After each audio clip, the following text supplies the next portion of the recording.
Welcome to our Mukul the storyteller, जहां हर कहानी सिर्फ सुनाई नहीं जाती बल्कि महसूस की जाती है।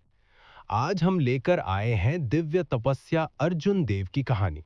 एक ऐसी कथा जो आत्मा को छू जाएगी और दिल में एक अमिट छाप छोड़ जाएगी। ये कहानी पूरी तरह काल्पनिक है। इसका किसी भी व्यक्ति या सच्ची घटना से कोई संबंध नहीं है। अगर किसी पात्र या प्रसंग से आपको समानता लगे, तो वो सिर्फ एक संयोग है। अर्जुन देव का चेहरा काला पड़ गया। उन्होंने कहा, यह मजाक मजाकिया नहीं है, जिसके बारे में बोलते हुए बड़ी बहन रुयु, आप जैसी प्राकृतिक सुंदरी, क्या आपके पास कई अनुयायी नहीं हैं? यदि हैं, तो वे उन्हें ब्लॉक करने में मेरी मदद कर सकते हैं। ललिता के सुंदर चेहरे पर कोई भाव नहीं दिख रहा था। उसने लापरवाही से कहा, अगर मेरे पास ऐसा बुद्धिहीन पीछा करने वाला होता, तो मैं उसे अपने कृपाण से मार डालती। मैं अपना चेहरा खोने का जोखिम नहीं उठा पाऊंगी। तीनों युद्धपौध धीरे धीरे उतरे। किसी ने तुरंत उन्हें बताया कि पहले क्या हुआ था। तीनों चोटियों के सच्चे उत्तराधिकारियों ने अर्जुन देव की ओर देखा। अंत में वे ललिता से डरते थे और नहीं आए। थोड़ी देर बाद पहाड़ के तलहटी से किसान मंच पर दौड़ पड़े। विशाल मंच जल्दी से लोगों से भर गया।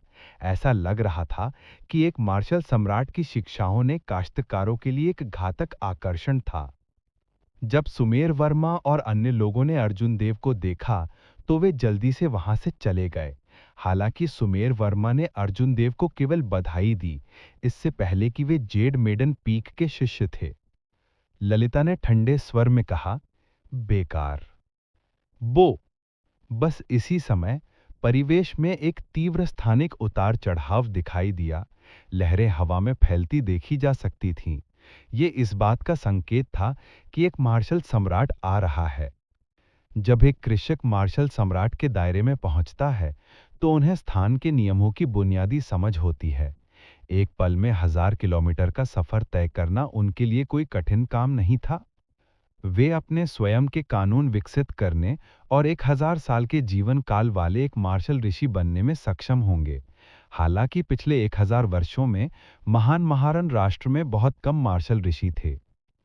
अचानक से लहरें तेजी से आगे बढ़ीं और स्वर्ग आरोही मंच के ऊंचे मंच पर एक छोटी स्थानिक दरार दिखाई दी।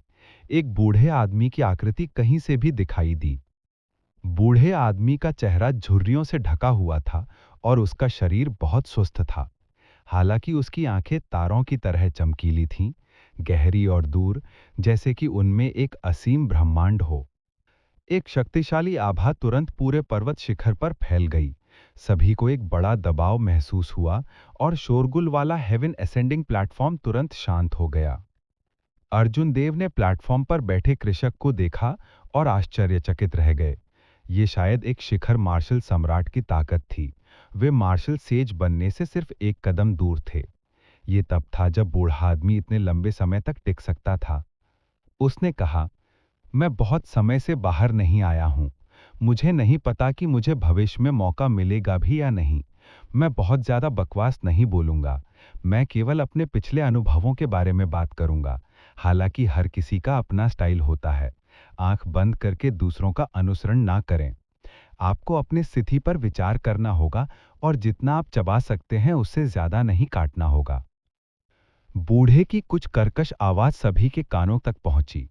ये तेज नहीं थी, लेकिन ऐसा लग रहा था कि ये दिमाग में खुद को छाप रही थी, जिससे भूलना असंभव हो गया था।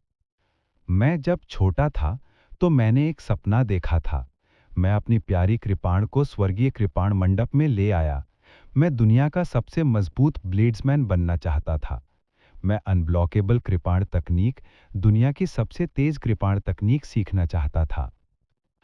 जब मैं बूढ़ा हो गया, तो मुझे एहसास हुआ कि मैं उस समय कितना हंसी कर रहा था। कहावत थी, जितना आप चबा सकते हैं उससे ज्यादा काटना। एक कदम में स्वर्ग तक पहुंचना चाहते हैं, यही सिद्धांत था। जब तक मैं समझ पाया, तब तक मैं कई दशक बर्बाद कर चुका था।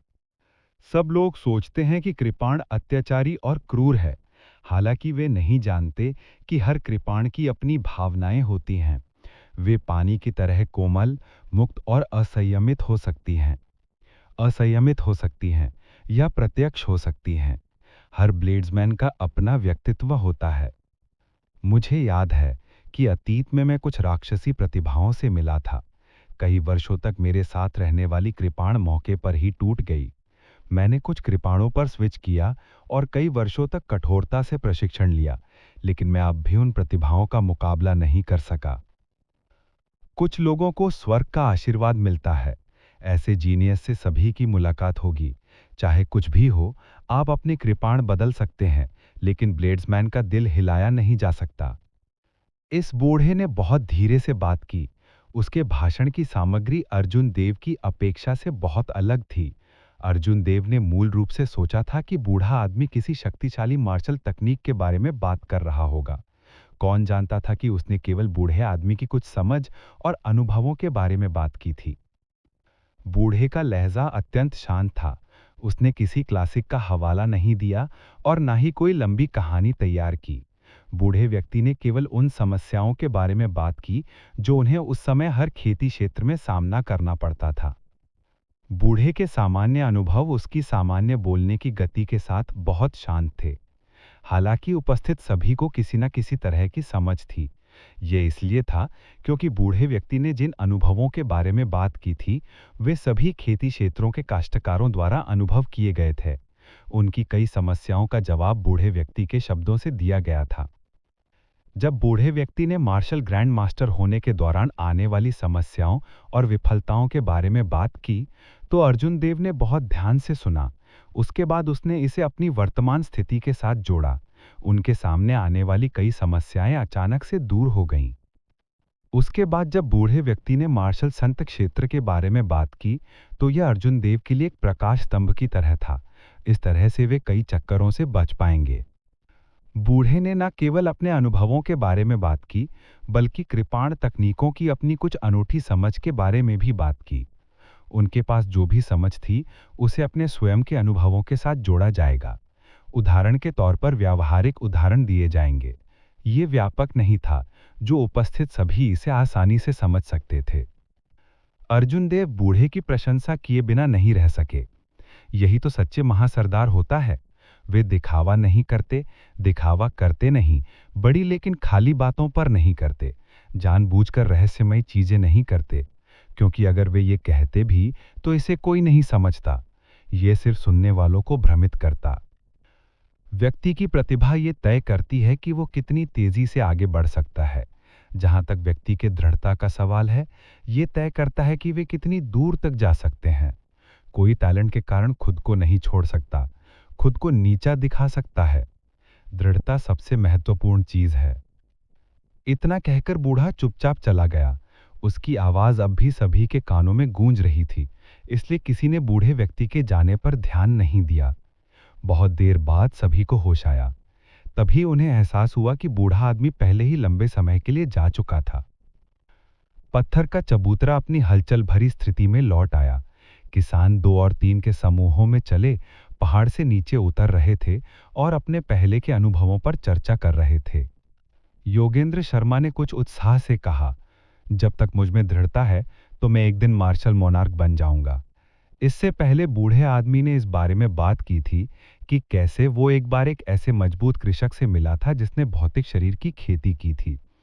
वो कृषक मार्शल मोनार्क की तरह शक्तिशाली था और बेहद शक्तिशाली था, इसलिए योगेंद्र शर्मा को बहुत प्रोत्साहित किया गया। अर्जुन देव मंद बुद्धि से मुस्कुराया और कुछ नहीं बोला। वो बूढ़े आदमी के आखिरी वाक्य से सहमत था। कोई भी कितना टैलेंटेड क्यों ना हो, दृढ़ता के बिना कितस्य के मार्ग पर बहुत दूर तक नहीं जा पाएगा। ललिता ने दूर से सुमेर वर्मा की ओर देखा, जो चंचल का पीछा करते हुए मुस्कुरा रहे थे। उसने सिर हिलाया और कहा, योगेंद्र शर्मा और बलवीर सिंह, आज आइस क्रिस्टल फ्लावर्स लेने मत जाओ।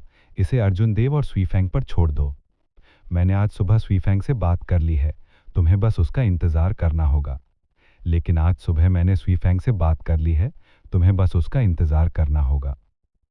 योगेंद्र शर्मा ने अपना सिर हिलाया और कहा, बड़ी बहन रुइयो, मुझे अपने दिल में आग जलती हुई महसूस होती है, मुझे जाने दो।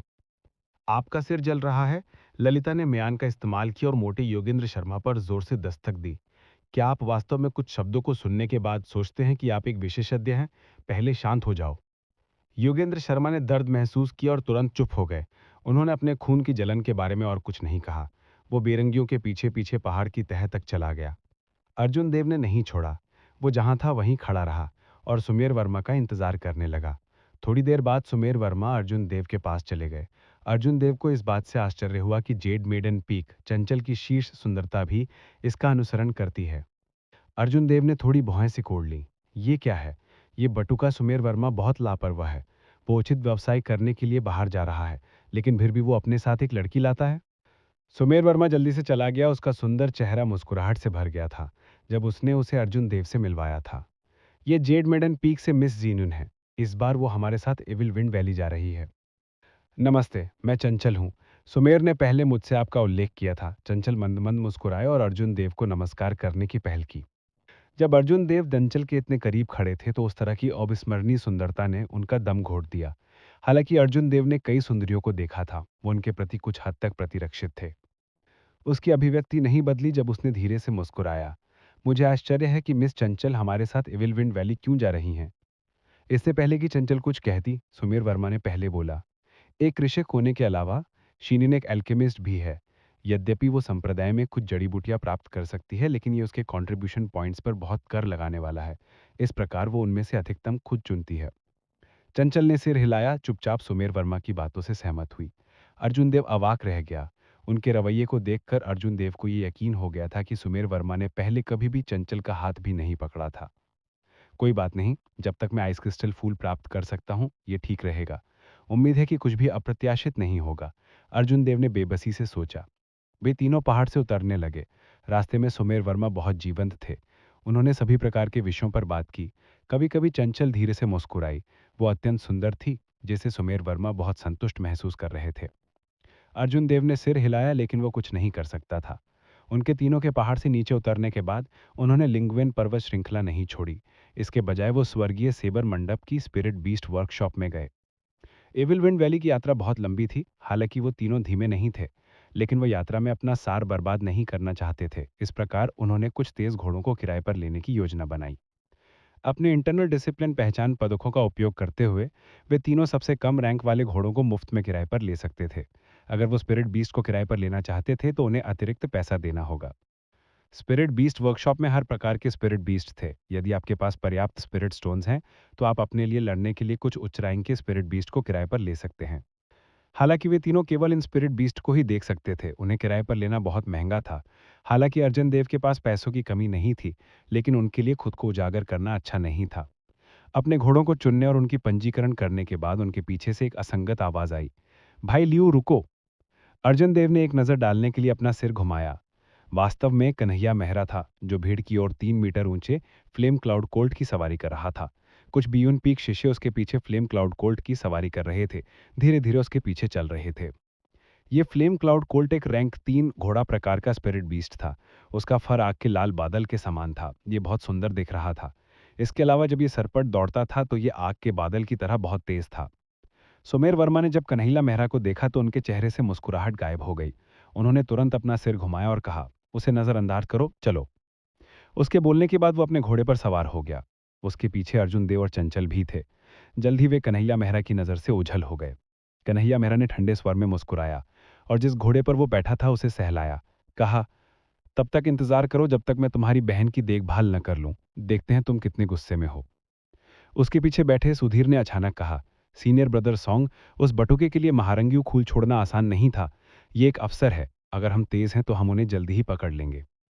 कन्हैया मेहरा ने मुस्कुराते हुए कहा, मैं अपने फैसले खुद लेने के लिए स्वतंत्र हूँ। आज वो दिन है जब आइस क्रिस्टल फूल खिलता है। महारंगियों खून पीक में उस बीमार आदमी को अपने जीवन को लंबा करने के लिए दवा के रूप में आइस क्रिस्टल फूल की आवश्यकता है।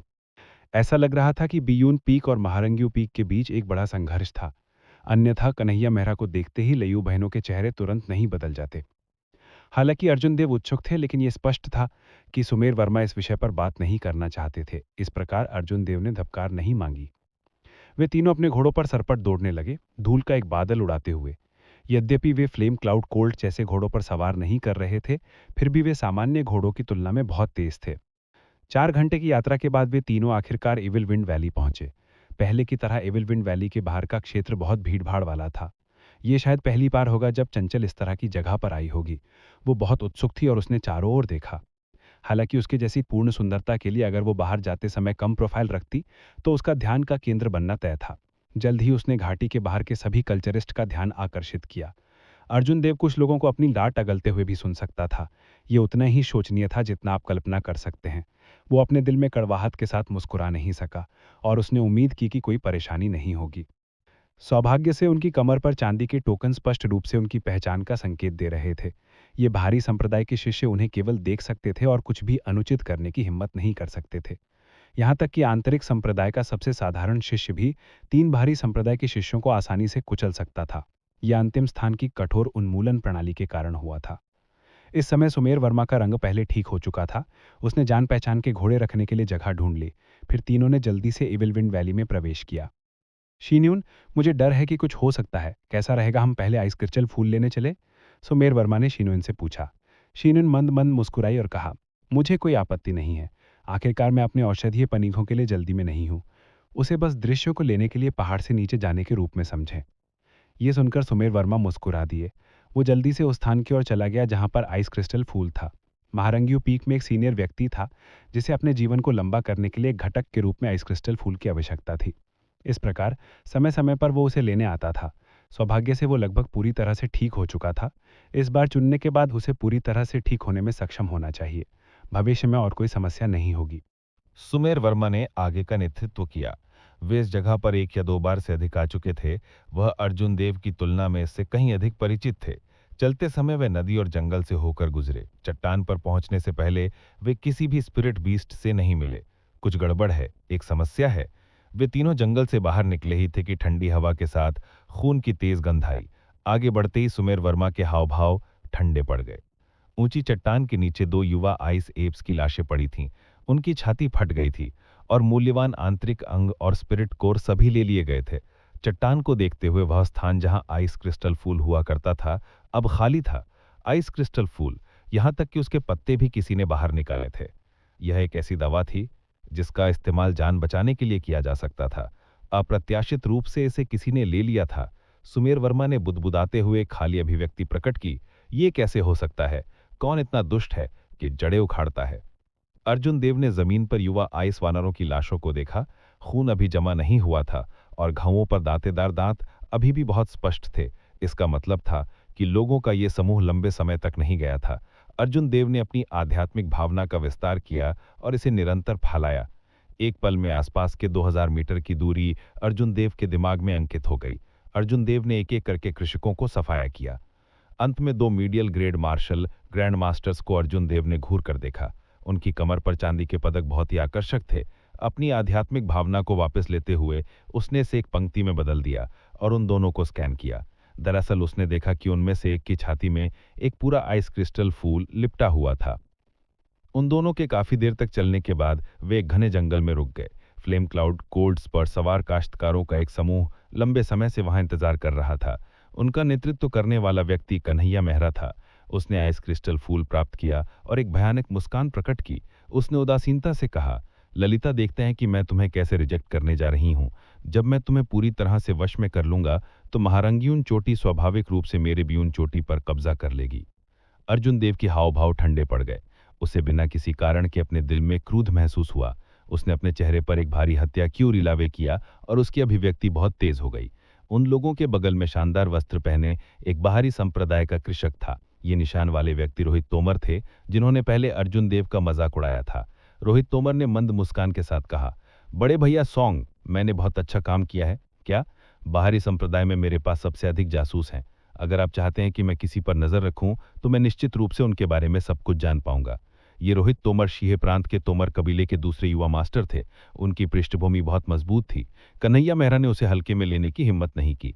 वह धीरे से मुस्कुराया और कहा, भाईयान, आप मजाक कर रहे हैं। आप कैसे कह सकते हैं कि आप मुझ पर एक एहसान कर रहे हैं? मैं आप पर एक एहसान करता हूं। मैं आपको किसी भी समय बियोन पीक में जगह दे सकता हूं। रोहित तोमर संतुष्टि से मुस्कुराया। उन्होंने इस परिणाम के लिए कन्हैया मेहरा के लिए बहुत मेहनत की थी। यदि वह बियोन पीक में प्रवेश कर सकता है तो कबीले में उसकी स्थिति तुरंत बढ़ जाएगी। अर्जुन देव को सुनते जाने से परेशान किया जा सकता था।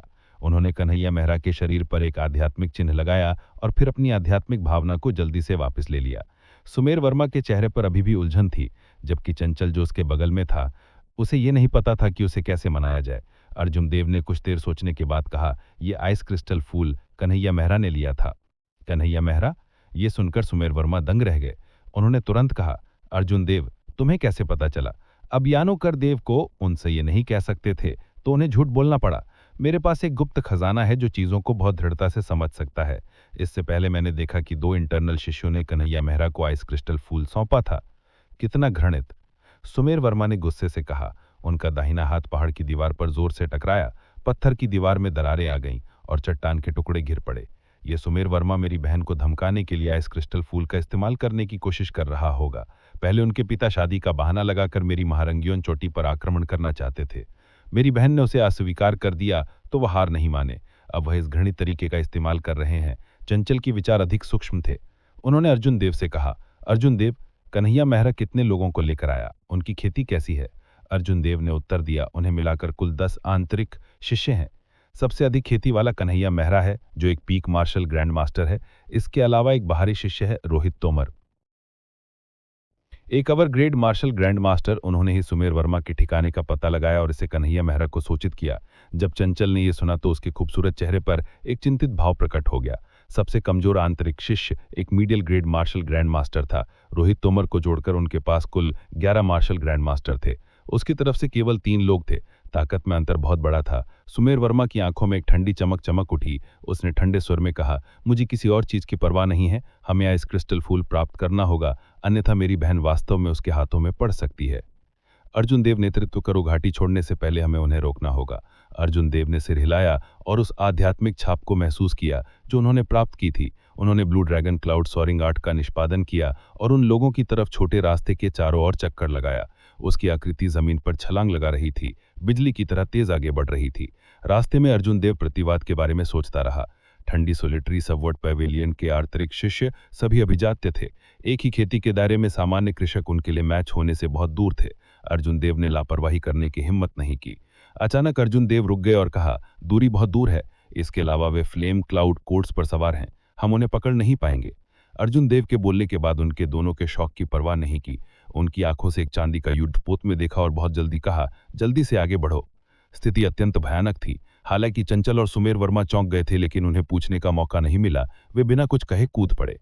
उन दोनों के चढ़ने के बाद अर्जुन देव ने अपनी पूरी ताकत से चांदी के युद्धपोत पर संरचनाओं को सक्रिय किया। वह बिजली के बोल्ट में बदल गया और तेजी से आगे उड़ गया। थोड़ी देर बाद अर्जुन देव कन्हैया मेहरा और बाकी लोगों के सामने आ गया।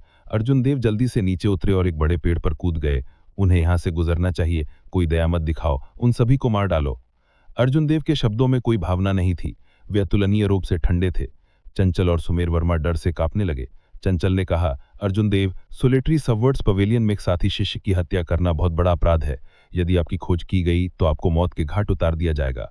हम कन्हैया मेहरा के साथ इस पर चर्चा कर सकते हैं।" कितना भोला भाला अर्जुन देव ठंडे स्वर में मुस्कुराया। "क्या आपको लगता है कि हर कोई आपकी तरह शुद्ध है? यदि आप डरते हैं तो आपको भाग लेने की आवश्यकता नहीं है। नरम दिल होने से चीजें ही बर्बाद होंगी। इस मामले का आपसे कोई लेना देना नहीं है।" चंचल ने जब ये सुना तो वो दंग रह गई। वो थोड़ा भौहें चढ़ा लीं। वो अर्जुन देव से इतनी नाराज थी कि उसका गला घुट गया। उन्हें उम्मीद नहीं थी कि अर्जुन देव इतने सीधे होंगे। स्वर्गीय कृपाण मंडप में कोई आदमी नहीं था जो उससे इस तरह बात करने की हिम्मत करता हो। सुमेर वर्मा ने भी पक्ष से सलाह दी। "इस बार ये वास्तव में मौत की लड़ाई हो सकती है। जिन्युन, बेहतर होगा कि तुम वापस रहो।" Dong, Dong, Dong. सामने से घोड़ों की सड़पट दौड़ने की आवाज आ रही थी। जमीन पर हल्के झटके महसूस किए गए। अर्जुन देव एक पेड़ के ऊपर छिपे हुए थे और उन्हें पेड़ को थोड़ा हिलते हुए महसूस हो रहा था। उसने सोल स्लेयर बो और एसेंस लाइट एरो निकाला। उसने ध्यान केंद्रित किया और धनुष की डोरी खींची। उसकी आंखों में और कुछ नहीं था, बस वो सीधे आगे देखता रहा। सू। जब कन्हैया मेहरा और अन्य लोग अर्जुन देव की दृष्टि में दिखाई दिए तो अर्जुन देव ने एसेंस लाइट एरो को रिलीज करने में संकोच नहीं किया। एसेंस लाइट एरो प्रकाश की किरण में बदल गया, जिसमें असीमित हत्या क्यों थी, क्योंकि ये तेजी से आगे बढ़ रहा था। ये तीर कन्हैया मेहरा पर लक्षित नहीं था। ये लड़ाई बहुत खतरनाक थी। अर्जुन देव लापरवाह होने की हिम्मत नहीं कर सकता था। और उसे एक ही प्रहार में मारना चाहता था। ये तीर समूह के सबसे कमजोर व्यक्ति सुधीर पर लक्षित था। जैसे ही घोड़े सड़क पर दौड़े, धूल उड़ने लगी। अचानक कन्हैया मेहरा, जो घोड़े पर सवार था, एक हत्या महसूस हुई। जब उसने देखा कि उसके सामने एक ठंडी रोशनी उड़ रही है, तो वो जल्दी से अपने घोड़े से उतर गया और चिल्लाया, दुश्मन का हमला है, जल्दी से उतर जाओ। अर्जुन देव मन ही मन आश्चर्यचकित था। सौभाग्य से उसने व्यक्ति पर एसेंस लाइट एरो का निशाना नहीं लगाया। उसकी प्रतिक्रिया की गति को देखते हुए ये तीर कुछ भी करने में सक्षम नहीं हो सकता है। सुधीर उतरने की तैयारी कर रहा था कि एसेंस लाइट एरो ने सू की आवाज के साथ उसके गले को छेद दिया। तीर ने एक बड़ी ताकत उठाई और तुरंत उसे अपने घोड़े से खींच लिया। उसका शरीर पीछे की ओर उड़ गया और एक कल्टीवेटर से टकरा गया। उसका फ्लेम क्लाउड कोल्ट, जो उस पर सवार था, चौंक गया और उन्मत्त रूप से इधर-उधर कूदने लगा। दृश्य तुरंत अव्यवस्थित हो गया। अव्यवस्था के बीच एक और एसेंस लाइट एरो ने शान से उड़ान भरी। उसके नीचे एक फ्लेम क्लाउड कोल्ट तुरंत चौंक गया और बेतहाशा इधर-उधर कूदने लगा। दृश्य तुरंत अव्यवस्थित हो गया। अव्यवस्था के बीच एक और एसेंस लाइट एरो ने शान से उड़ान भरी। एक बियून पीक शिष्य को गले में छेद दिया गया और जमीन पर गिरा दिया गया। जब अर्जुन देव ने देखा कि अब कोई अवसर नहीं है, तो उसने सोल स्लेयर धनुष को हटा दिया और चंद्र छाया कृपाण निकाल लिया। उसने कहा, अपनी चाल चलो, कन्हैया मेहरा को देरी करने में मेरी मदद करना। सुमेर वर्मा और चंचल को अविश्वास हो गया जब उन्होंने अर्जुन देव को पलक झपकने में बियून पीक से 2 लोगों को मारते हुए देखा। आखिरकार ये स्वर्गीय कृपाण मंडप के साथ ही शिष्य थे। उनके दिल में कुछ आपत्तियां थीं। सुमेर वर्मा और चंचल को अविश्वास हो गया जब उन्होंने अर्जुन देव को अपनी इच्छा के अनुसार हमला करते हुए देखा। पलक झपकने में उसने बियून पीक के 2 लोगों को मार डाला था। आखिरकार ये स्वर्गीय कृपाण मंडप के साथी शिष्य थे। उनके दिल में कुछ आपत्तियां थीं। आकाश में बिजली का एक झटका चमका। अर्जुन देव आसमान से उतरकर कन्हैया मेहरा के पास उतरे। फ्लेम क्लाउड कोल्ड के पीछे कन्हैया मेहरा ने अर्जुन देव का रूप साफ देखा। वो कुछ आश्चर्यचकित था और उसने कहा, तुम ये हो ललिता की शिष्य? तुम वास्तव में मेरे ब्यून पीक के लोगों को मारने की हिम्मत करते हो? तुम वास्तव में मृत्यु की तलाश कर रहे हो।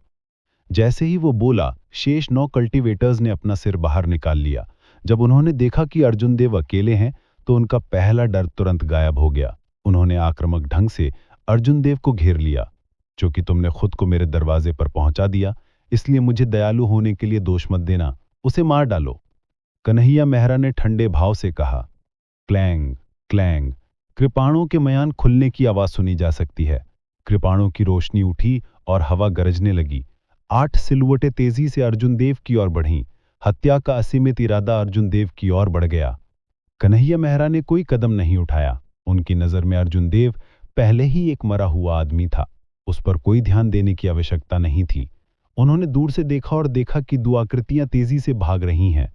उसके मुंह का कोना ठंडी मुस्कान में मुड़ गया। सुमेर वर्मा और चंचल, ये भी अच्छा है, ये मुझे तुम पर अपना कदम उठाने का बहाना देता है। पंखों पर उड़ान, 1000 साल का अव्यवस्थित नाच। अर्जुन देव के हाव भाव शांत थे। उन्होंने 1000 साल का अव्यवस्थित नाच किया। उसके शरीर से एक तेज हवा का झोंका उठा। उसका शरीर पहले से ही हवा में था, लगातार अपनी स्थिति बदल रहा था। कृपाण की रोशनी सभी दिशाओं में गई और ऊर्जा हर जगह उड़ी। खनखनाहट की आवाजें आ रही थीं। हवा में मौजूद अर्जुन देव अपने पीछे कई आफ्टर इमेजेस छोड़ गए। एक पल में उन्होंने अनगिनत कृपाण के हमले भेजे। भले ही वो बाद में गया, लेकिन वो पहले लोगों पर हमला करते हुए पहले पहुंचा। उसका शरीर झलका। ये बताना मुश्किल था कि असली कौन था। ब्यून पीक के लोगों ने हवा में मौजूद अर्जुन देव को देखा। वो उसका शरीर बिल्कुल भी नहीं पता लगा सकते थे। वो केवल निष्क्रिय रूप से ब्लॉक कर सकते थे। जब कृपाण की रोशनी चमकी, एक पल में अर्जुन देव ने अकेले इन 8 लोगों से निपट लिया। इसके अलावा वो बिल्कुल भी नुकसान में नहीं लग रहा था। अर्जुन देव ने भी पलड़ा भारी थामा। असीमित कृपाण की रोशनी अनंत लग रही थी। हवा में बाद की छवियों के साथ ये चकाचौंध था। 1000 साल का अव्यवस्थित नाच करने के बाद अर्जुन देव का शरीर हवा में थम गया। उसके शरीर में नदी में ब्लू ड्रैगन ने क्रूरता से छलांग मारी। अर्जुन देव के पैर हवा से ऐसे धकेले गए जैसे वो समतल जमीन पर हों। उसका शरीर तेजी से पीछे की ओर पलट गया। जब वे उतरे तो 8 कल्टीवेटर्स के शरीर पर कुछ घाव थे। भीड़ में शामिल रोहित तोमर अचानक में गुस्से से चिल्लाया, मैं तुम्हें मारकर मार डालूंगा। Dragon hand seizing. Arjun Dev के सर के ऊपर एक बड़ा काला हाथ दिखाई दिया। उसने सूर्य को ढक लिया, जैसे कि उसने आसमान को ढक लिया हो, और अर्जुन देव पर दबाव डाला। अर्जुन देव के हाव भाव थोड़े बदल गए। उन्हें उम्मीद नहीं थी कि ये रोहित तोमर विरासत में मार्शल स्पिरिट के साथ तोमर क्लैन का शिष्य होगा। उसने जमीन से धक्का दिया और जल्दी से डॉज कर दिया। शेष 7 लोगों ने हिलना बंद नहीं किया। वो तेजी से अर्जुन देव पर दौड़े। कृपाण की रोशनी बेतहाशा चमकी। उन 7 ने अपनी मार्शल तकनीकों का उपयोग किया, बारी बारी से अर्जुन देव पर हमला किया। अर्जुन देव खतरे के सामने घबराया नहीं। उन्होंने पिछले कुछ दिनों में हासिल की गई सभी समझ को सामने लाया। केवल बेसिक कृपाण तकनीकों का उपयोग करते हुए उन्होंने एक एक करके इन लोगों की मार्शल तकनीकों को तोड़ दिया। 8 कृपाण तकनीकें थीं: sweep, hack, push, scrape, sweep, chop, chop और पियर्स। अर्जुन देव ने उनके पास मौजूद हर मौके का फायदा उठाया। 7 लोगों के साथ लड़ते हुए वो लगातार उन्हें मार डालता था। कभी कभी वह ऊपर से उतरने वाली विशाल काली हथेली को चकमा देता था। हेवन रैंक मूवमेंट तकनीक blue dragon cloud soaring art ने अर्जुन देव के शरीर को फ्लड ड्रैगन की तरह फुर्तीला होने की अनुमति दी। हालांकि स्थिति खतरनाक थी, लेकिन वह बिल्कुल भी घायल नहीं हुआ था। ये 7 लोग ब्यून पीक के शिष्य थे। आमतौर पर उन्होंने एक साथ प्रशिक्षण लिया। अब जब उन्होंने एक साथ काम किया तो उनकी हरकतें एकदम सही थीं। अर्जुन देव को कम समय में कोई ओपनिंग नहीं मिली। दोनों पक्ष केवल गतिरोध में ही लड़ सकते थे। दूसरी तरफ सुमेर वर्मा को पता था कि उन्होंने सौहार्द का दिखावा छोड़ दिया था। उन्होंने अपनी कृपाण खींचने और कन्हैया मेहरा से लड़ने में संकोच नहीं किया। उन दोनों ने महारंग्यून पीक और ब्यून पीक की मार्शल तकनीकों को समझ लिया था। उनकी लड़ाई बहुत तीव्र थी। हालांकि कन्हैया मेहरा की खेती का दायरा सुमेर वर्मा की तुलना में अधिक था। उनका पलड़ा भारी था। अगर चंचल उनकी मदद नहीं करते तो वह खतरे में पड़ जाता। चंचल, क्या तुम स्वर्गीय कृपाण मंडप के नियमों को भूल गई हो? उन्होंने अपने साथी संप्रदाय के सदस्यों पर हमला किया। वे पहले ही एक पूंजीगत अपराध कर चुके हैं। यदि तुम लड़ना जारी रखते हो तो तुम्हें एक साथी माना जाएगा, उन्होंने कहा।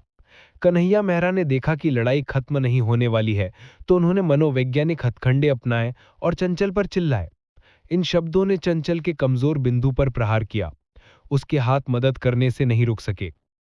कन्हैया मेहरा ठंडे स्वर में मुस्कुराए और मौके का फायदा उठाया। हवा में 3 कृपाण रोशनियां दिखाई दी। उसका शरीर बहते पानी की तरह था और उसकी गति दुगनी हो गई।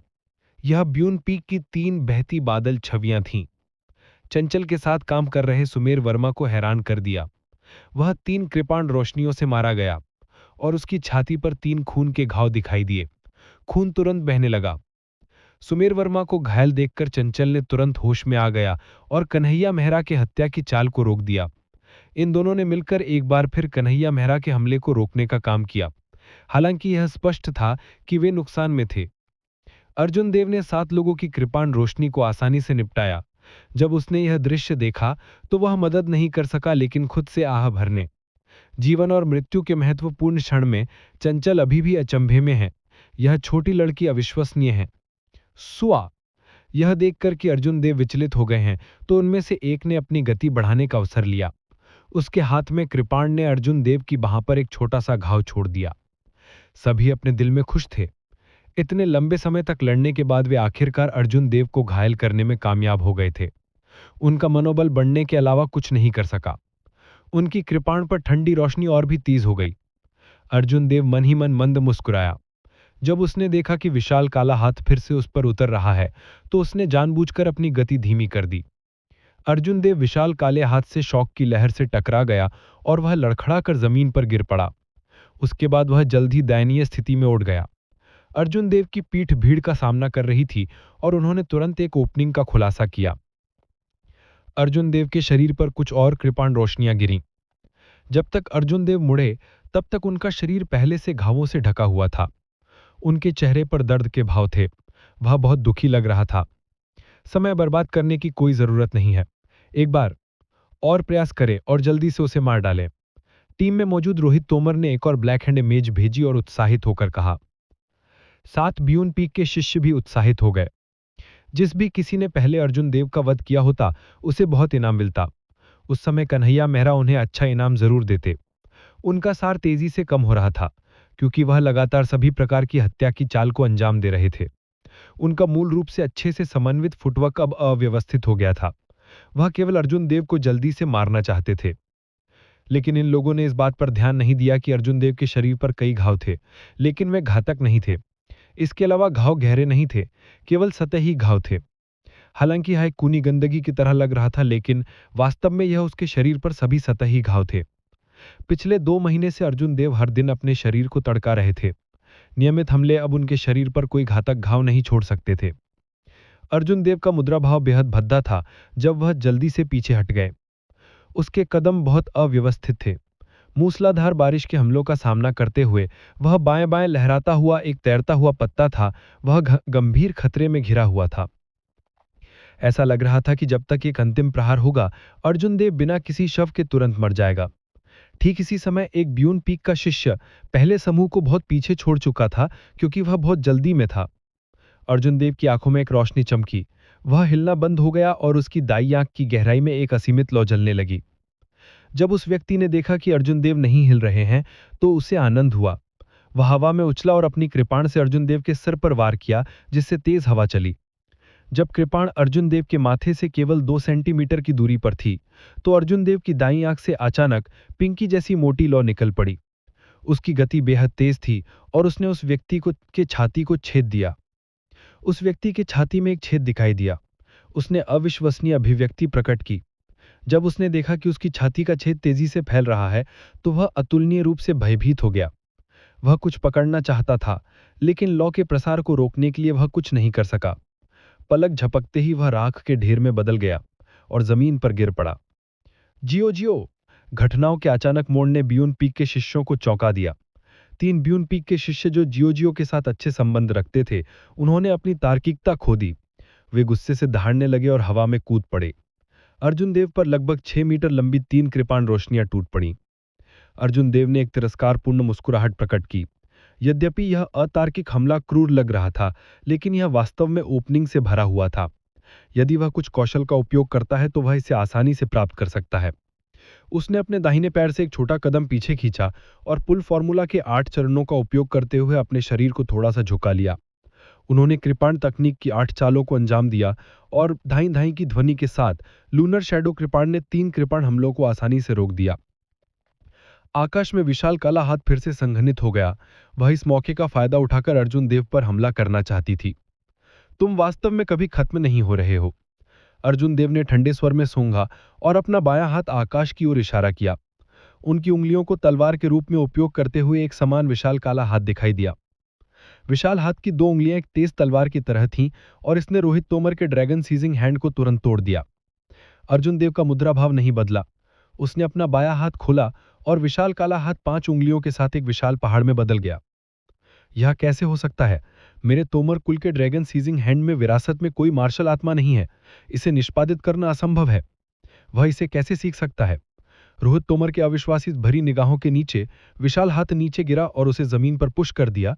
उसने एक मूड खून की उल्टी की। अर्जुन देव ने अपनी निगाहें हटा लीं और उनके शरीर में ब्लू ड्रैगन मार्शल स्पिरिट भयंकर रूप से दहाड़ने लगी। उसके दाहिने हाथ में एक असीम सार डाला गया। अर्जुन देव ने लूनर शैडो कृपाण को उग्र रूप से घुमाया, जिससे तेज हवा चली। उसने तीनों लोगों को हवा में उड़ा दिया। आसमान से बिजली का एक झोंका उतरा। कृपाण एक देदीप्यमान विद्युत प्रकाश से जगमगा उठी। उसने जल्दी से कृपाण को खींचने को अंजाम दिया। यह रशिंग थंडर कृपाण तकनीक थी, जो महान पूर्णता के करीब थी। यह कृपाण हड़ताल बिजली की तरह तेज थी। यह अपने साथ एक हड्डी कंपा देने वाली ठंडी हवा लेकर आया। इसने सीधे उस व्यक्ति को काट दिया जो उस पर हमला करने की तैयारी कर रहा था। जब जमीन पर फेंके गए 3 बियोन पीक शिष्यों ने अपने साथी को अर्जुन देव द्वारा कमर से आधा काटते देखा, तो विशाल दृश्य प्रभाव ने उनके दिलों में ठंडक महसूस की। वे फिर से भागने से पहले एक पल के लिए खाली खड़े रहे। अर्जुन देव धीरे से मुस्कुराए और एक कदम आगे बढ़ाया। आकाश में बिजली की एक और धार फैल गई। अर्जुन देव की आभा धीरे धीरे बढ़ गई। 3 बियॉन्ड पीक शिष्यों का सामना करते हुए अर्जुन देव ने अपने दाहिने हाथ से कृपाण की मूठ को कसकर पकड़ लिया। उसने लापरवाही से हवा में एक देदीप्यमान चाप खींचा और खींचा। चाप बिजली की रोशनी से टिमटिमा रहा था। विस्फोट! अर्जुन देव चिल्लाया और उसके चाप पर बिजली की रोशनी जोर से कांपने लगी, जिससे तेज आवाज निकली। इसने एक तेज शॉक वेव पैदा की।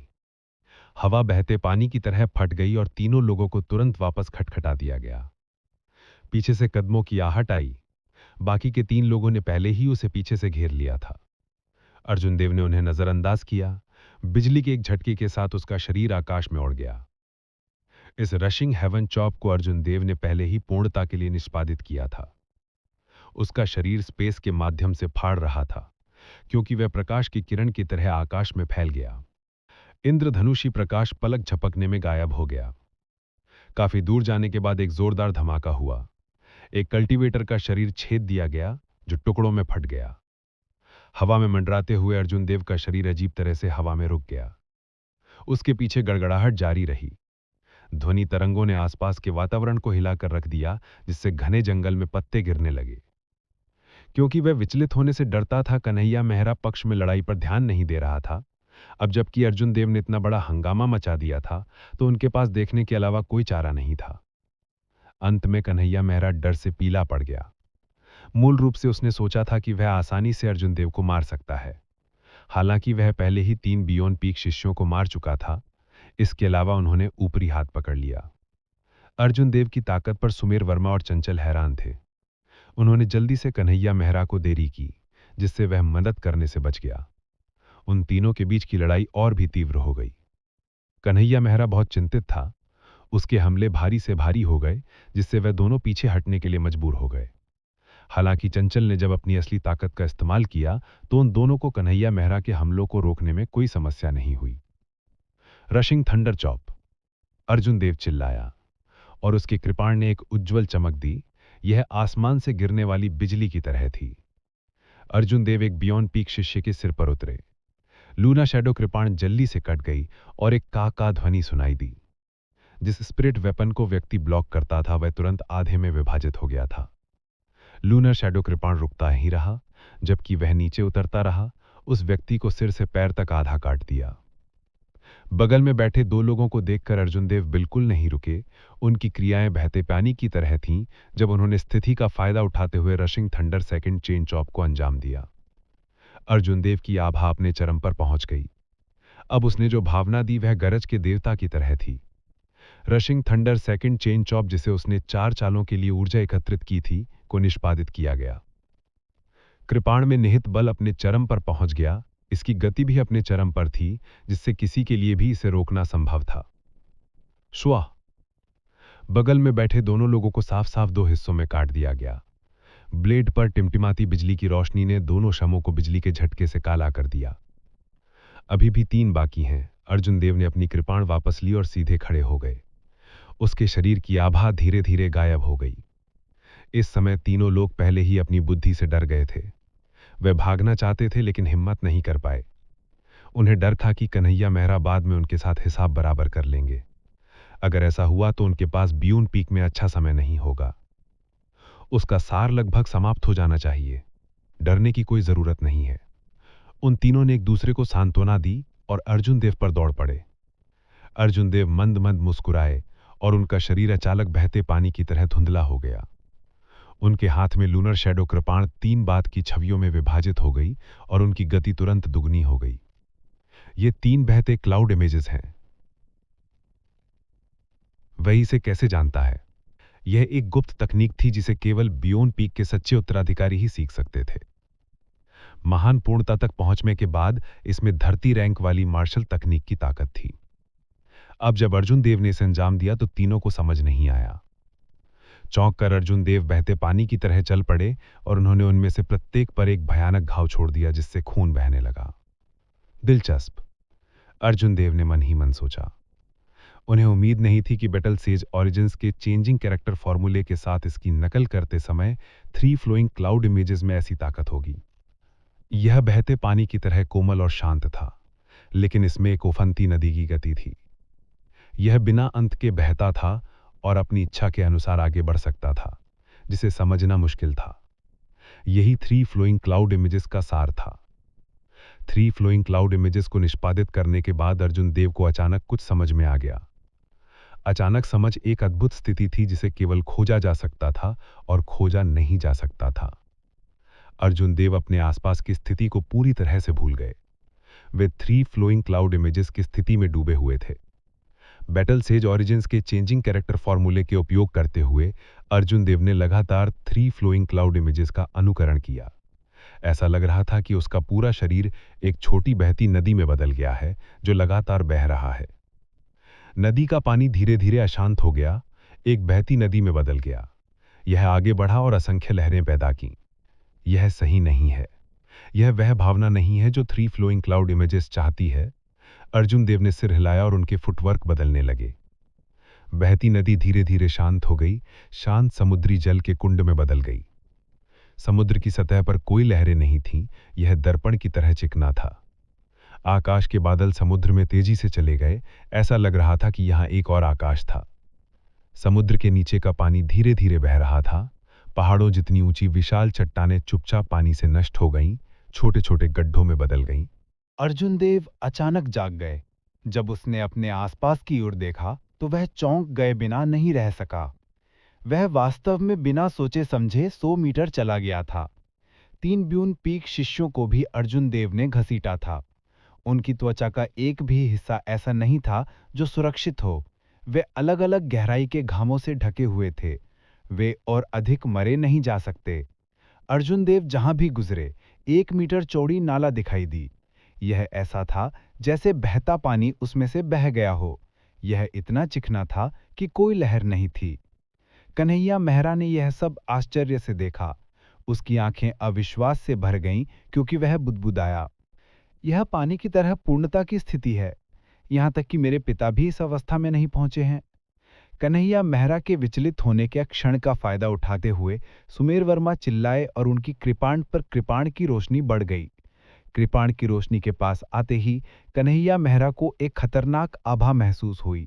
उसने जल्दी से अपनी बुद्धि को पुनः प्राप्त किया और इस हमले को रोकने के लिए अपनी कृपाण घुमाई। अर्जुन देव ने एक कदम आगे बढ़ाया और लड़ रहे कन्हैया मेहरा को घूरने लगा। उनके बगल में मौजूद रोहित तोमर पहले ही ठीक हो चुके थे और खड़े होने के लिए संघर्ष कर रहे थे। ड्रैगन हाथ जब्त कर रहा है। अर्जुन देव ने उन्हें देखने की भी जहमत नहीं की। कहीं से भी एक विशाल काली हथेली दिखाई दी। उसने अपनी उंगलियों को भींच लिया और उन्हें एक बड़ी मुट्ठी में बदल दिया। जमीन कांप उठी और रोहित तोमर को तोड़कर मीट पेस्ट बना दिया गया। अर्जुन देव के चेहरे पर एक फीकी मुस्कान थी जब वह कन्हैया मेहरा की ओर चल रहे थे। उन्होंने अपनी आध्यात्मिक भावना का उपयोग करके हवा में एक विशाल देवता का निर्माण किया। उस देवता ने अपनी आंखें खोली। उसकी टकटकी एक मशाल की तरह थी क्योंकि वह हवा को फाड़ रही थी और कन्हैया मेहरा को घूर रही थी। यह एक देवता था जिसकी नकल कभी एक प्राचीन ऋषि ने की थी। स्वाभाविक रूप से अर्जुन देव की आध्यात्मिक भावना ऋषि की तरह मजबूत नहीं थी। हालांकि कन्हैया मेहरा से निपटने के लिए यह काफी था। सुमेर वर्मा और चंचल से लड़ रहे कन्हैया मेहरा पर निराकार दबाव महसूस हो रहा था। यह ऐसा था जैसे आंखों की एक जोड़ी समय के माध्यम से छेद कर रही हो और उसके दिमाग में प्रवेश कर गई हो। जैसे जैसे अर्जुन देव पास आते गए, दबाव धीरे धीरे बढ़ता गया। उन्हें लगा कि उनके दिल की धड़कन अर्जुन देव के कदमों के पास चढ़ गई। Bang bang bang. उसके दिल की धड़कन की आवाज तेज और तेज होती गई, जैसे कि वह किसी भी क्षण उसके सीने से बाहर कूदने वाली हो। कन्हैया मेहरा ने मन ही मन सोचा, क्या हो रहा है? वह व्यक्ति सिर्फ एक अवर ग्रेड मार्शल मास्टर है। घबराने की जरूरत नहीं है, मुझे शांत रहने की जरूरत है। हालांकि वह शांत रहने की पूरी कोशिश कर रहा था, लेकिन ऐसा लग रहा था जैसे उसके अंग किसी चीज से बंधे हों। सुमेर वर्मा ने इस मौके का फायदा उठाया और कन्हैया मेहरा के शरीर पर कई घाव छोड़ दिए। अर्जुन देव ने कोई कदम नहीं उठाया। वह बस चुपचाप किनारे पर खड़ा था और निरंतर उस देवता पर अपनी आध्यात्मिक भावना केंद्रित करता रहा। देवता के पीछे सुनहरी प्रभामंडल दिखाई दिए जिन्हें नंगी आंखों से नहीं देखा जा सकता था। सुनहरी रोशनी बहुत चकाचौंध और देदीप्यमान थी। अचानक देवता की आंखों से एक सुनहरी रोशनी निकली। सुनहरी रोशनी कन्हैया मेहरा की आत्मा में घुस गई। कन्हैया मेहरा का शरीर थरथराने लगा और उसकी आंखें चौड़ी हो गईं। उसका शरीर वास्तव में अस्थायी रूप से प्रतिबंधित था। देवता द्वारा यह सुनहरी रोशनी निकालने के बाद यह तुरंत बिखर गया। अर्जुन देव ने इस अवसर का लाभ उठाया और blue dragon cloud soaring art को निष्पादित किया। उसका शरीर बाढ़ अजगर में बदल गया और आकाश में उड़ गया। जब वह सुमेर वर्मा और चंचल के पास से गुजरे तो उन्होंने धूल का एक बादल बना दिया। एक पल में वह कन्हैया मेहरा के सामने पहुंचा और उसकी छाती पर वार कर दिया। बूम! धातु के टकराने की तेज आवाज आई। इस साथी ने वास्तव में अपनी छाती पर एक सुपीरियर ग्रेड अर्थ रैंक बैटल आर्मर पहना था। अर्जुन देव की कृपाण हमले ने उन्हें एक बार में नहीं मारा। हालांकि कृपाण पर इकट्ठा की गई भारी सेना ने कन्हैया मेहरा को उड़ान भरने पर मजबूर कर दिया। उनके मुंह के कोने से खून बह रहा था। यह स्पष्ट था कि उन्हें महत्वपूर्ण आंतरिक चोटें आई थी। कन्हैया मेहरा को होश आया यह देखकर कि उसने ऊपरी हाथ खो दिया है तो वह जाने के लिए मुड़ गया। भागने की कोशिश, आइस क्रिस्टल फूल को पीछे छोड़ दो। सुमेर वर्मा गुस्से से दहाड़ने लगा और उड़ गया। उसके हाथ में छोटी कृपाण उसकी हथेली में लगातार घूमती रही। उसने लापरवाही से इसे बाहर फेंक दिया और घूमती छोटी कृपाण के कारण आसपास की हवा की धाराएं एक तीव्र तूफान उड़ा ले गईं। तूफान जमीन से उठा और तुरंत कन्हैया मेहरा को अपनी चपेट में ले लिया। अंदर से दयनीय चीखें आ रही थी। जब तूफान रुका तो कन्हैया मेहरा बुरी तरह से आसमान से गिरा। उसका शरीर घावों से लथपथ था। अर्जुन देव ने आगे बढ़कर उसके हाथ से यूनिवर्स रिंग हटा दी। अर्जुन देव ने धीरे से उसे छुआ और बड़ी संख्या में अवरग्रेड स्पिरिट स्टोन्स बाहर गिर गए। कई अच्छी गुणवत्ता वाली औषधीय गोलियां और सोने के नोट भी थे। अर्जुन देव ने आइस क्रिस्टल फ्लावर ढूंढा और उसे सुमेर वर्मा को सौंप दिया। सुमेर वर्मा ने एक फीकी मुस्कान प्रकट की और खुशी से उसका स्वागत किया। जमीन पर कम से कम 100 अवरग्रेड स्पिरिट स्टोन देखकर सुमेर वर्मा के चेहरे पर मुस्कान और भी चौड़ी हो गई। उन्होंने अर्जुन देव से पूछा, हम इन स्पिरिट स्टोन्स के साथ क्या करते हैं? उसका अर्थ बहुत स्पष्ट था। वह चाहता था कि लूट को बांट लिया जाए। हालांकि चंचल यहां थी लेकिन सुमेर वर्मा इसे जोर से नहीं कह सकता था। वह चाहता था कि अर्जुन देव यह कहे। अर्जुन देव को कैसे ना पता होता कि उनका क्या मतलब है। उन्होंने अपने दिल में श्राप दिया और मंद मुस्कुराते हुए कहा, हम और क्या कर सकते हैं? इसे हम तीनों के बीच बांट दो। महारंगियों पीक की तकनीक से गंभीर रूप से घायल कन्हैया मेहरा ने जब देखा कि अर्जुन देव उसके स्पिरिट स्टोन्स को तोड़ना चाहते हैं तो गुस्से से दहाड़ा, तुम कंगाल लोगों के झुंड, कचरा, मेरे स्पिरिट स्टोन्स को मत छुओ, अन्यथा मैं। अर्जुन देव उनसे परेशान नहीं हो सका। उसने उसके चेहरे पर कदम रख दिया और उसे बाधित कर दिया। उसके बाद उसने अपने चेहरे पर कई बार ठोकर मारी। अपना पैर हटाते हुए अर्जुन देव ने धीरे से उसके गले पर चंद्र छाया कृपाण रख दी। मौत के खतरे ने कन्हैया मेहरा को डरा दिया तब तक कि वह पीला नहीं पड़ गया। मुझे मत मारो, मेरे पिता ब्यून पीक के पीक मास्टर हैं। वह पहले ही एक शिखर मार्शल किंग हैं। अगर तुम मुझे मार डालोगे तो तुम बच नहीं सकोगे। चंचल ने सलाह दी। युवा नेता, ये हम कन्हैया मेहरा को नहीं मार सकते। अगर हम उसे मार डालेंगे तो हमारे पास कोई रास्ता नहीं होगा। अर्जुन देव को यह मजेदार लगा। इस समय भी वह कन्हैया मेहरा को ना मारने की बात कर रही है। अगर मैं कन्हैया मेहरा को जाने देता हूं तो क्या यह ऐसा होगा कि मैं उसके ठीक होने का इंतजार कर रहा हूं और मेरे लिए मुसीबत की तलाश कर रहा हूं? जैसे ही अर्जुन देव गहन चिंतन में थे, कन्हैया मेहरा की आस्तीन में अचानक ठंडी रोशनी के साथ लगा हुआ एक डैगर दिखाई दिया। वह उठा और अर्जुन देव पर चाकू घोंप दिया। कन्हैया मेहरा ने यह चाल को लंबे समय से तैयार किया था। यह अतुलनीय रूप से तेज था। हालांकि अर्जुन देव गहन चिंतन में थे, लेकिन उन्होंने अपनी सतर्कता बनाए रखी। जैसे ही ठंडी रोशनी उस तक पहुंचने वाली थी, वह जल्दी से किनारे की ओर ढकल गया, उस मारक चाल को चकमा देते हुए जिसे कन्हैया मेहरा ने लंबे समय से तैयार किया था। पुस! अर्जुन देव को चकमा देते देख कन्हैया मेहरा ने तुरंत अपना टारगेट बदल दिया। उसका दाहिना हाथ तेजी से आगे बढ़ा और खंजर चंचल के शरीर में घुस गया। इसने उसके शुद्ध सफेद कपड़ों को लाल रंग में रंग दिया। कन्हैया मेहरा नहीं रुका और जल्दी से चंचल को दूर धकेलते हुए जाने दिया। वहां अभी भी कुछ फ्लेम क्लाउड कोल्ट्स थे। ये उसके लिए भागने का एक अवसर था। अर्जुन देव का हाव भाव ठंडे पड़ गए। एक विशाल काला हाथ कहीं से दिखाई दिया।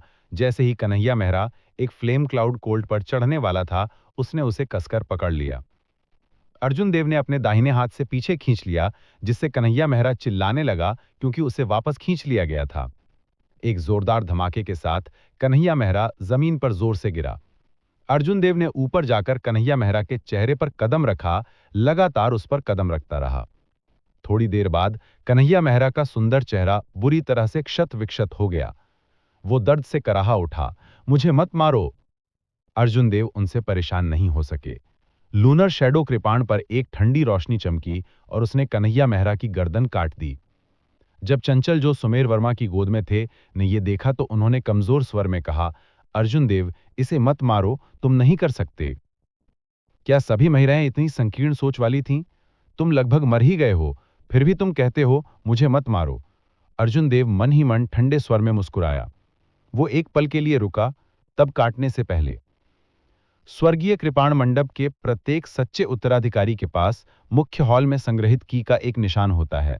यदि आप उसे मारते हैं तो वे तुरंत आपकी पहचान की जांच करेंगे। दिव्य कृपाण शिविर दुनिया के छोर तक आपका पीछा करेगा। चंचल ने उत्सुकता से कहा, ऐसी कोई बात है? अर्जुन देव स्वर्गीय कृपाण मंडप के दिव्य कृपाण शिविर के बारे में थोड़ा जानते थे। वो स्वर्गीय कृपाण मंडप की सबसे विशिष्ट शक्ति का प्रतिनिधित्व करता था। वहां हर कोई एक विशेषज्ञ था और उनके पास युद्ध का बहुत अनुभव था। अर्जुन देव को बहुत उदास महसूस हुआ। उसने अपनी कृपाण घुमाई और लूनर शैडो कृपाण की पीठ कन्हैया मेहरा की गर्दन पर वार कर दी, जिससे वो बाहर निकल गया। जब चंचल ने स्थिति देखी तो उसका पीला चेहरा शिथिल हो गया। उसने अपनी छाती से चीनी मिट्टी की बोतल निकाली और अर्जुन देव को सौंप दी। वहां एक औषधीय गोली है, इसे बाद में इसे खिलाना और यह आज उसकी सभी यादों को मिटा देगा। अर्जुन देव थोड़ा दंग रह गए। उन्होंने औषधीय गोली प्राप्त की और कन्हैया मेहरा का मुंह खोल दिया। फिर उन्होंने बेरहमी से औषधीय गोली कन्हैया मेहरा के गले में डाल दी। सुमेर वर्मा ने चंचल के छाती पर लगे घाव को देखा। उसे समझ में नहीं आ रहा था कि क्या करना चाहिए। उसने उत्सुकता से कहा, अर्जुन देव, हमें क्या करना चाहिए? खंजर अभी भी शिन्यून के शरीर में फंसा हुआ है। क्या हमें इसे बाहर निकालना चाहिए? अर्जुन देव ने थोड़ी भौहें चढ़ाई। उसने अपने शरीर को नीचे किया और उसे ध्यान से देखा। कन्हैया मेहरा का यह कदम बहुत क्रूर था, यह बहुत मजबूत था। कन्हैया मेहरा ने पूरे खंजर में छुरा घोंप दिया था। सौभाग्य से स्थिति अत्यावश्यक थी और उन्होंने किसी भी महत्वपूर्ण बिंदु को घायल नहीं किया था। खंजर शिन्यून के बाएं कंधे में फंसा हुआ था। सुमेर वर्मा ने पहले ही आसपास के कुछ एक्यू पॉइंट्स को सील कर दिया था, जिससे रक्तस्राव अस्थायी रूप से रुक गया था। इस औषधीय गोली को पहले डालो। मैं ये देखने की कोशिश करूंगा कि क्या मैं इसे अभी बाहर निकाल सकता हूं। अर्जुन देव ने यूनिवर्स रिंग से ब्लड रिप्लेनिशिंग पिल निकाली और चंचल को सौंप दी। चंचल ने ब्लड रिप्लेनिशिंग पिल प्राप्त की और उसकी आंखों में एक अजीब सी रोशनी चमक उठी। वो इसे डालने की जल्दी में नहीं थी, बल्कि उसने पूछा, अर्जुन देव, क्या आपने इसे स्वयं परिष्कृत किया है? अर्जुन देव फिलहाल यह पता लगाने की कोशिश कर रहे थे कि उसके बाएं सीने में फंसे खंजर को कैसे बाहर निकाला जाए। उसके पास उसके प्रश्न का विस्तार से जवाब देने का समय नहीं था, इसलिए उसने अस्पष्ट रूप से अपना सिर हिला दिया। अर्जुन देव ने अपनी आध्यात्मिक भावना को एक पतले धागे में बदल दिया और उसे घाव में भेज दिया। उसने देखा कि खंजर के दोनों ओर असंख्य छोटे छोटे हुक हैं, वे चंचल के मांस में कसकर जमे हुए हैं। अर्जुन देव ने ठंडी हवा की गहरी सांस ली। चंचल के बारे में उसकी धारणा थोड़ी बदल गई। घाव में हुक कसकर जमे हुए थे। ये कल्पना करना आसान था कि ये उसे किस तरह का दर्द देगा। चंचल को इतना दर्द हो रहा था, फिर भी वो इतनी शांत रह पा रही थी। ये आसान नहीं था। साथ में मौजूद सुमेर वर्मा ने पूछा, अर्जुन देव, क्या आप आश्वस्त हैं? इस खंजर को जल्द से जल्द बाहर निकालना होगा, अन्यथा ये जितना लंबा खींचेगा ये उतना ही गंभीर होगा। अर्जुन देव के हाव भाव गंभीर हो गए। वो स्वाभाविक रूप से इस सिद्धांत को समझता था। हालांकि वो एक प्रोफेशनल नहीं था। यद्यपि उसके अपने विचार थे, लेकिन वो 100% यकीन नहीं था कि ये काम करेगा। इस खंजर पर कई हुक हैं, वे पहले ही शरीर में अंतर्निहित हैं। इसके अलावा घाव बहुत गहरा है, मैं बहुत आश्वस्त नहीं हूं। कुछ देर हिचकिचाने के बाद अर्जुन देव ने सच बोलने का फैसला किया। अर्जुन देव ने जेड क्लाउड पिल को अपने मुंह में डाल लिया। ताजी औषधीय ऊर्जा एक ठंडी सनसनी में बदल गई जब ये घावकर इकट्ठा हुई और धीरे धीरे घूमने लगी। चंचल को लगा कि दर्द काफी कम हो गया है। उसने एक गर्म मुस्कान प्रकट करते हुए कहा, मुझे तुम पर विश्वास है, कर दो। सुमेर वर्मा ने भी बगल से कहा, अर्जुन देव, करो, निर्णायक बनो, इसे बाहर मत खींचो। इस सुमेर वर्मा ने इसे सरल बना दिया। यह मानव जीवन से संबंधित है, मैं सतर्क कैसे नहीं हो सकता? अर्जुन देव ने मन ही मन सोचा। अर्जुन देव ने ब्रह्मांड की अंगूठी से लकड़ी का एक टुकड़ा निकाला और चंचल को सौंप दिया। लो, इसे अपने मुंह में डाल लो। ये किसके लिए है? चंचल ने लकड़ी का टुकड़ा प्राप्त करते हुए संदेह से पूछा। अर्जुन देव थोड़ा अवाक रह गया। उसे उम्मीद नहीं थी कि वो इस तरह के सरल सिद्धांत को नहीं समझेगी। उसने समझाया, हालांकि मैं जानता हूं कि आप सहन करने में बहुत अच्छे हैं, जैसे ही मैं खंजर को बाहर निकालूंगा ये अत्यंत पीड़ादायक होगा। मुझे डर है कि आप अपने जीभ काटने का विरोध नहीं कर पाएंगे। जब चंचल ने यह सुना कि अर्जुन देव की व्याख्या कितनी भयावह है, तो वह कुछ डर गई। उसने धीरे से लकड़ी का टुकड़ा अपने मुंह में रख लिया। जब अर्जुन देव ने स्थिति देखी तो वो मंद मंद मुस्कुराया और कहा, क्या मैं शिनियोन से कुछ प्रश्न पूछ सकता हूं? मुझे जवाब देने के लिए बस अपना सिर हिलाएं या अपना सिर हिलाएं। क्या अजीब प्रश्न है। चंचल का चेहरा संदेह से भर गया। हालांकि उसने फिर भी अपना सिर हिलाया। अर्जुन देव मंद मंद मुस्कुराए और पूछना जारी रखा, तो फिर शिन्योन वास्तव में एक प्राकृतिक सुंदरता है। स्वर्गीय कृपाण मंडप में कई लोग उसका पीछा कर रहे होंगे, है ना? चंचल के पीले चेहरे पर लाली दिखाई दी। वो पहाड़ों की गहराई में एक शुद्ध छोटे लाल फूल की तरह लग रही थी। वो असाधारण शुद्ध लग रही थी। हालांकि वो शर्मिंदा थी, फिर भी चंचल ने अपना सिर हिलाया। अर्जुन देव मंद मंद मुस्कुराए और पूछना जारी रखा, इतने सारे अनुयायियों के साथ क्या शिन्युन ने उनमें से किसी को पसंद किया है? क्या आपने कभी उनमें से किसी एक के साथ भावात्मक संबंध बनाए हैं? अर्जुन देव के प्रश्न और भी शर्मनाक होते जा रहे थे। चंचल की गर्दन पहले ही लाल थी। ये पहली बार था जब कोई विपरीत लिंग का व्यक्ति इतना सीधा उसके सामने उससे ऐसा प्रश्न पूछ रहा था। उसने यह संकेत देने के लिए अपना सिर हिलाया कि उसने नहीं किया था। अर्जुन देव ने इस तरह के सवाल पूछते रहे। धीरे धीरे चंचल का ध्यान भटकाया। उसका दाहिना हाथ पहले से ही अनजाने में खंजर की मूठ को पकड़ चुका था। अर्जुन देव बेहद फोकस्ड थे। उन्होंने अपनी सारी आध्यात्मिक भावना को उस घाव पर केंद्रित किया जहां खंजर डाला गया था। उसने खंजर की चोटी पर तना हुआ मांस ध्यान से देखा। अर्जुन देव ने मन ही मन सोचा, अब समय आ गया है। यह निर्दय होने का समय है। अर्जुन देव के चेहरे पर मुस्कान थी क्योंकि उन्होंने बहुत ईमानदारी से कहा, अगर ऐसा है तो मिस शन्यून को पुरुषों के साथ कोई अनुभव नहीं है। यह किस तरह का सवाल है? सुमेर वर्मा का जबड़ा गिर गया। उन्हें उम्मीद नहीं थी कि अर्जुन देव इस तरह का विकृत सवाल पूछेंगे।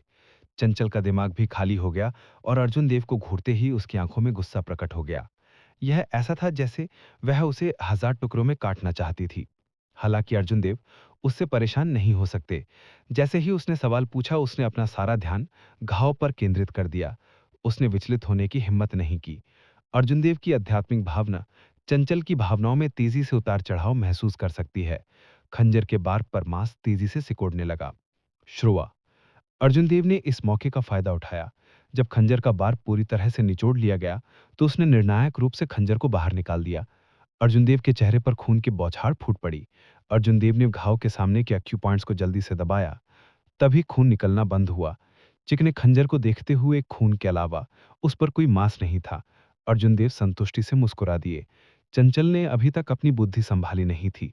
वह पहले विचलित हो गई थी और अपने घाव में खंजर के बारे में लगभग भूल गई थी। चंचल ने अभी तक अपनी बुद्धि संभाली नहीं थी। वह पहले विचलित हो गई थी और अपने घाव में खंजर के बारे में लगभग भूल गई थी। उसी समय मौका मिला और चंचल ने सिर हिलाया। मुझे उन्हें यह मामला समझाना होगा, नहीं तो बड़ी गलतफहमी हो जाएगी। अर्जुन देव ने कहा, इस खंजर का डिजाइन बहुत ही विशैला है। इसके चारों तरफ कांटे हैं। वे पहले से ही चंचल के शरीर में गहराई से समाये हुए हैं। हालांकि वह चिल्लाई नहीं, लेकिन उसका शरीर वास्तव में उच्च तनाव की स्थिति में था। उसकी मांसपेशियां बहुत तनावग्रस्त थीं। अगर अर्जुन देव उसे विचलित करने का कोई तरीका नहीं सोच पाते, तो जब वह खंजर खींचती है तो उसका दोगुना खून बहता। अर्जुन देव के यह कहने के बाद वह कुछ देर के लिए रुके। उन्होंने खंजर निकाला और कहा, खंजर की सतह उतनी चिकनी नहीं होगी जितनी कि अब है। कम से कम मांस का एक बड़ा टुकड़ा बाहर आ जाएगा। मुझे डर है कि वह इतने दर्द में होगी कि वह लकड़ी को काट लेगी। सुमेर वर्मा ने कुछ देर सोचा और महसूस किया कि अर्जुन देव ने जो कहा वह उचित था। उनके हाव भाव गर्म हो गए जब उन्होंने कहा, अर्जुन देव धन्यवाद। आपने न केवल आइस क्रिस्टल फ्लावर को पुनः प्राप्त करने में मेरी मदद की, बल्कि आपने चंचल को भी बचाया। शिन्यून अभी भी आपको गलत समझ रही होगी। मैं बाद में आपको समझाने में मदद करूंगा। अर्जुन देव ने धीमे हाथों से मुस्कुराते हुए सुमेर वर्मा के कंधे पर हाथ फेरते हुए कहा, ऐसा मत कहो। मुझे महारांग्यून चोटी में बड़ी बहन रुयू से बहुत देखभाल मिली थी। ऐसा करना कुछ ऐसा है जो मुझे करना चाहिए। जहां तक समझाने या ना बताने का सवाल है, इसकी कोई जरूरत नहीं है। आखिरकार उसकी स्थिति कमोबेश ठीक हो गई है। मैं उससे परिचित नहीं हूं, इसलिए दोष लेना ठीक है। अर्जुन देव के बोलने के बाद उन्होंने अपने यूनिवर्स रिंग से एक रक्त पुनः पूर्ति की गोली और पट्टियों का एक रोल निकाला। यह पट्टी कुछ ऐसी थी जो उन्होंने पिछली बार आईसेप से घायल होने के बाद अपने लिए खरीदी थी, बस इसलिए कि पट्टियां अच्छी गुणवत्ता वाली दवा से लेपित थीं। वे साधारण पट्टियों की तुलना में बहुत अधिक प्रभावी थीं।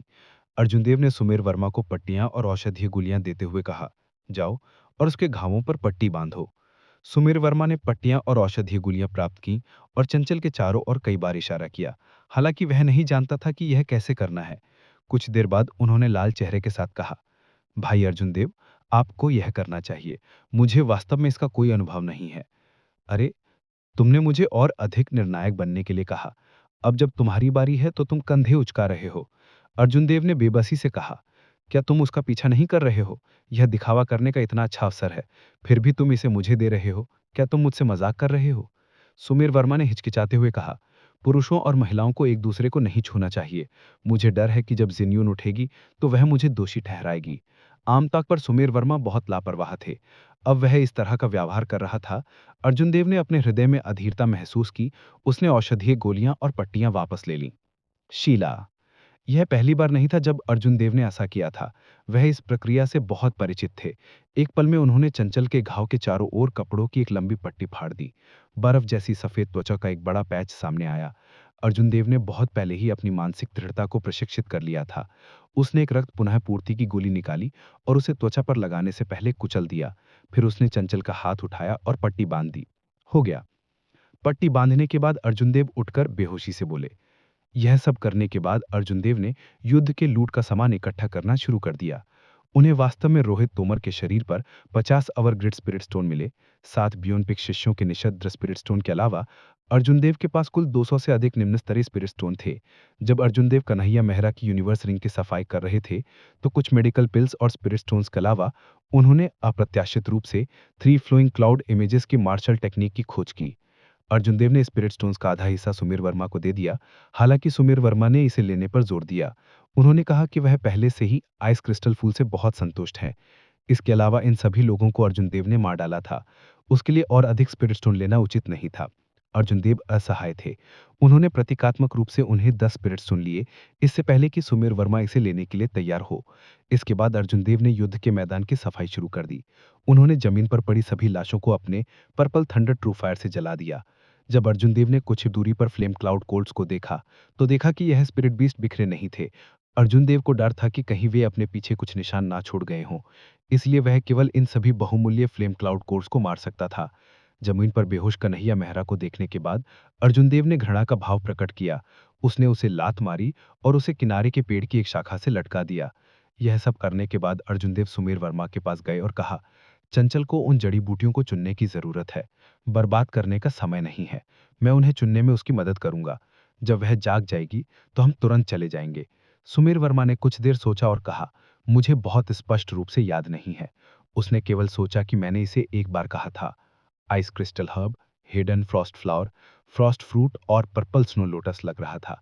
वे सभी रैंक 5 जड़ी बूटियां थीं। उन्हें ढूंढना मुश्किल नहीं था। अर्जुन देव ने कुछ देर सोचा और कहा, पहले उसका ख्याल रखो। जब मैं लौटूंगा तो हम तुरंत चले जाएंगे। अर्जुन देव के बोलने के बाद वह जल्दी से उस जगह से चले गए। सुमीर वर्मा की नजर से गायब हो गए। कुछ देर बाद वह एक बड़े पेड़ के ऊपर रुक गए। अर्जुन देव की आध्यात्मिक भावना में सोल का कोर तेजी से फैल गया। तुरंत ही अर्जुन देव के मन में आसपास की सभी जड़ी बूटियां बर्दाश्त में आने लगी। ऐसा महसूस हुआ जैसे वे सभी विस्तारित हो गई थीं। सुमीर वर्मा के द्वारा बोली जाने वाली सभी जड़ी बूटियां जानने के बाद अर्जुन देव ने अपनी आध्यात्मिक भावना की उन सभी जड़ी बूटियों को नीचे उतार दिया जो वह नहीं चाहते थे। बहुत सारी जड़ी बूटियां थीं। अर्जुन देव ने उन सभी जड़ी बूटियों को खत्म करते हुए निर्देश देना शुरू कर दिया जो रैंक 5 में नहीं थीं। उसके बाद उन्होंने अपनी चेतना के समुद्र में केवल 100 रैंक 5 जड़ी बूटियां छोड़ी।